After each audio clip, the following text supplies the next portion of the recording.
বন্ধুরা আজকে বাজারে গেছিলাম। এই যে জ্যান্ত ফলি মাছ নিয়ে এসেছি। এটা ফলি মাছ আমি বাড়িতেই কেটে নিয়েছি। আমি কিভাবে মাছটা রান্না করব চলো তোমরা দেখবে।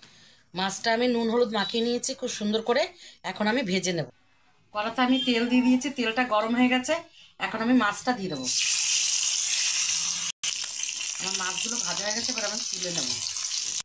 মাছটা আমি আজকের আলু আর উচ্ছে দিয়ে করব। উচ্ছেটাকে ভেজে নেব। উচ্ছেটা একটু লাল লাল করে ভেজে নেব। আমি উচ্ছেগুলো লাল লাল করে ভেজে নিচ্ছি। এবার আমি তুলে নেব। আমি কড়াতে আর একটু তেল দিয়ে দিয়েছি। এবার এই জিরে আর একটা শুকনো লঙ্কা দিয়ে দেবো।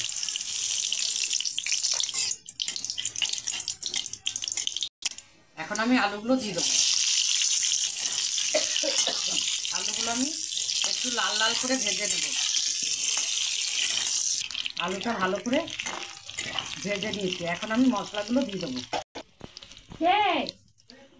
বন্ধুরা আমি আলুটা যে ভেজেছি তোমরা দেখেছো, কিন্তু আমি মশলা দিয়েছি আদা বাটা আর জিরা লঙ্কা আর হচ্ছে লবণ। এখন আমি এই উচ্ছেটা দিয়ে দেবো।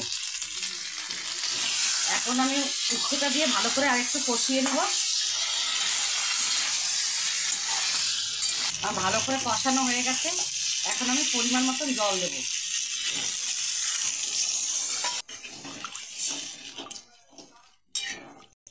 ভালো করে ফুটবে।